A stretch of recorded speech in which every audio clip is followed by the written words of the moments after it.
I'm live. Holy shit. It's been a while since I've done this. Um, I don't even know if I remember how to do this because it's only been like fucking forever, but whatever. Anyway, welcome to the South episode 2.0.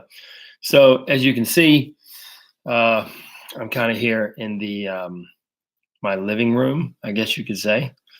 Uh, it's been probably 2 years since I've done this. And this isn't going to be very long because this is more or less like a, hey, I'm back type, whatever. Um, but with that being said, for the last couple of years, I guess a lot has happened since you see me. A lot of sports shit has happened. A lot of political stuff has happened. People are scared to talk about politics because they're scared that people will judge them. The world has kind of gone nuts in a sense, and then it really hasn't because everyone's definition of normality is not the same. So I guess now you're looking at it like, what's normal anymore? Nobody thought Trump would ever be in office. Trump's in office. Nobody ever thought cannabis would become legal, even though it should be, in my opinion. And yet more and more states are starting to adapt because more and more people are very accepting to the fact, which I really like. I do think that the money, the revenue stream from cannabis can be very, very beneficial if it's used correctly. But we'll get into that later on, episodes coming down. So what you're going to see coming up, these are just a couple of, topics that we'll talk about. But what you're going to really see coming forward is more of a season, more of a Welcome to the South season. So we'll do like 10 to 12. I think it's 10 to 12 YouTubes and podcasts or whatever. You guys can find me at heroesmediagroup.com. Actually, you'll be able to hear the same version audio wise on the podcast as it relates at Heroes Media Group. And of course, you can follow me on Instagram at Welcome2theSouth _official. You can also follow me on Twitter at WTA2South. Because everybody loves to take the name Welcome to the South. I've only had it for, like 5 years or some jazz like that. So, but anyway, so first things first, just very recently, most of y'all probably noticed that the Patriots, again, are going to the Super Bowl. So everybody can pretty much go punch themselves in the damn face. Number one. Number two, the Rams, for the first time in a long time, are making it back, and they're really exciting. I'm really, really excited to see LA play New England simply because I think everybody hates the Patriots, including myself. But as a self-respecting Falcons fan, you just could not root for the Saints. It really didn't matter who the hell they were playing. You just can't root for the Saints. And you damn sure didn't want them playing the Mercedes-Benz this year in Atlanta right out of our damn home locker room. So you can pretty much just tell anybody who's a Saints fan they can go kick rocks. With that being said, I do think the Saints were the better team. They did get hosed, majorly hosed on that call.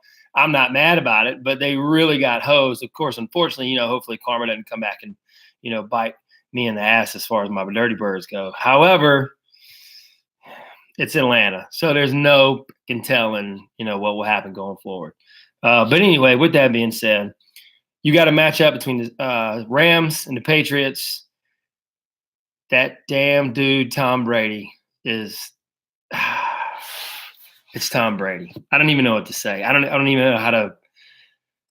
There's nothing you can say about Tom Brady other than he is by far, to this day, the greatest quarterback of all time, in my opinion. God forbid he wins. If he wins again, now he's really the greatest because I think he's the only player to ever have 6 Super Bowl rings. Obviously, being with Belichick, who's probably one of the greatest coaches of all time in the NFL. Whether you love him or hate him, I hate him. However, I do respect both individuals, especially what they've done in the National Football League for as long as they've been playing. And the thing about Brady is it's like the more people like me that hate him just because of who he is, not because of the type player he is, because we all hate the Patriots, he always finds a way to win. Always finds a way to win. So therefore, you can only hate him so much. At some point, you really have to respect the fact of what he has really brought to the National Football League. So I'm not mad about it. I'm not mad about it at all. So with that being said, Super Bowl's in Atlanta, I think like 11 days or 12 days or some jazz. So I'll give you my prediction probably the day before. I'm not going to say who's going to win now. I really hope the Saints win, or excuse me, fuck the Saints. I really hope the Rams win. See, start talking about the Saints, and it's like a virus. It just falls out of your mouth. Anyway, but I'll give you my predictions on who I think actually wins based on numbers and stats and players and injuries and all that other BS next week. So a lot of fun stuff coming up. As you can see, it's 2019, new year. Everybody's like, oh, new year, new me, new people. Well, there ain't no new me. It's just me in a more blunt version. A couple of things you're going to see coming up over the next couple of weeks. A lot of talk about Killer Mike's new show on Netflix called Trigger Warning. I'll have a review of that as I'm going to watch the first show or two tonight. I don't even know how many are in the series, but I'm going to find out. I'll look at it. But I'm really looking forward to it. I've always been a big fan of Killer Mike. Killer Mike is a local guy from Atlanta. Met him a couple of times. I actually did the install for the new point-of-sale system at the new State Farm Arena. And as most of y'all probably know who live in Atlanta, Killer Mike has a shave, wash, and groom shop, also known as a swag shop, in State Farm Arena. So it's been very, very interesting to say the least, because you get all kinds of people that come to that shop, especially at a Hawks game. So it's good to see somebody like Killer really being able to give back to the community. And so I'm really interested to see how his show turns out. Also, politics, Trump, Pelosi, the government shutdown, day 35. Apparently today is actually day 35. Apparently now it's ended. And they decided to take the border control issue aside. So we'll get more into that later on down the road. I'm not going to get real political, because it's Friday night. I'm trying to enjoy the fruits of nature here in a minute. But I'm also really more or less, that's a huge topic that will come up. And as we build this platform up, I'm really going to I want people to kind of give me feedback on how they feel, what they've seen, what they think the future holds, on a lot of different issues. But, politics has always been a big one. So I kind of just, that's just something that people hate to talk about it, but they love to talk about it because everybody has an option to express their opinion, and they have the right to express their opinion. The problem is that everybody says it's my opinion and you should agree with it. Yeah, I'm pretty much going to have to tell you to go F yourself, because I don't have to agree with what you say. If I do agree with what you say, then cool, we agree to agree. But if I don't agree with what you say, then why can't I just disagree, or why can't I agree to disagree? Or I could just say, you know what, state the facts and let's talk about it. I have absolutely no problem talking about it. I don't know everything. I don't claim to know everything. I hope that I'm educated enough to be able to have that conversation with most of you people. Some of you ignorant asses will probably get on here and be like, oh, you're not listening because this is the fact. But yeah. I'm not Joe Rogan. So don't expect me to be a really, really well-trimmed, versatile individual who can just, of course, I guess I could pull up Google like Joe. And I love Joe. Joe is actually I'm very supportive of Joe Rogan. I'm very, very into his podcast.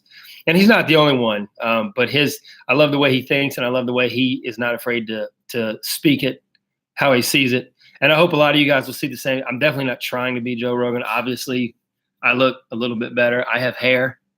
So, however, in Atlanta, it is like 30 degrees right now, and I'm fucking cold. So get over it.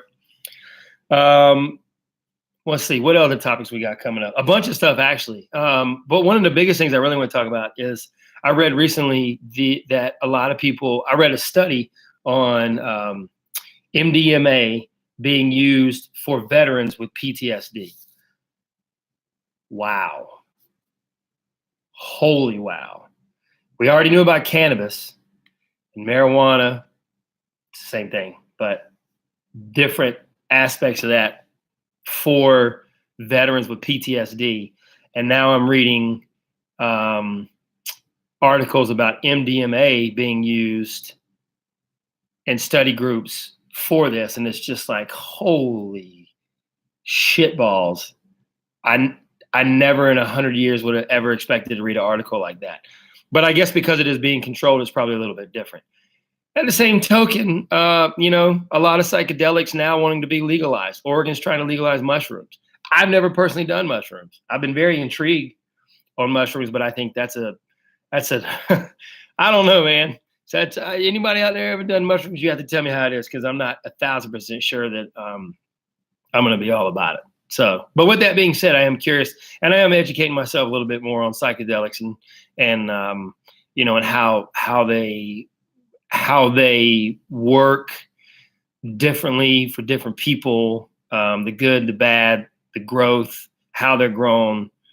You know, anything that's from the earth, I don't mind giving it a shot, but anything that's processed or whatnot through some fucking lab or something, yeah, you can miss me with all that. That's no offense, man, but I'm not a chemist. I don't claim to be a chemist. My grandfather actually was a chemist. A lot of people don't know this, but he actually created the formula for orange Jello.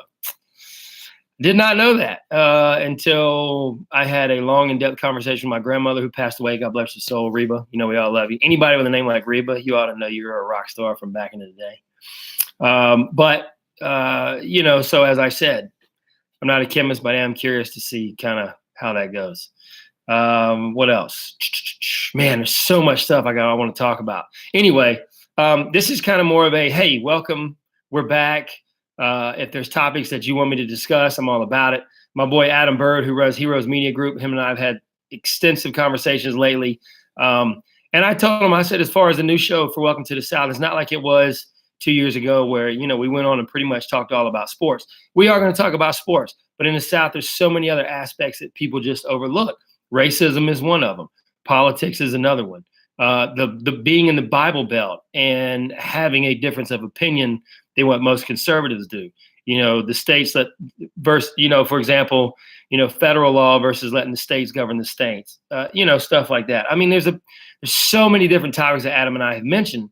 And so when Adam and I started talking, he was like, man, I love the way you present the show. He's like, I just need something that people were like, holy shit, where did that come from? And that's pretty much who I am, and that's what I do. And so Adam and I have known each other for a long time, dating, I say a long time, 5 years plus probably. And we've had a chance to have some great conversations, and we look forward to having some more. And, you know, but I just told him, I said, if I was going to do Welcome to the South, I'm back, baby, but you're going to get the raw and uncut version. So this is what I call reality 2.0. If you thought that we talked a lot of stuff and a lot of smack before, you guys really haven't seen anything yet. So, but I'm looking forward to it. From all my country ass folks down in Milledgeville, Georgia, to all my hipsters that reside in East Atlanta, I love all of you from top to bottom, side to side. So until next time, ask the questions. Don't be afraid to ask questions. If there are topics that you want to hear my opinion on, or you want to argue with me or discuss something with me, by all means, let's have at it. I look forward to it. Again, you can follow me on Instagram at Welcome2theSouth_official. Twitter is WTA the South or WT the South, something like that. Pretty much all social media is the same. Facebook is the same thing. Facebook is under Josh Black, but it's Welcome to the South as well. So until next time, get high, don't get high, enjoy life, have a beer, whatever. And I will have a long and in-depth 2.1 podcast episode ready for you in the next couple of days. Peace.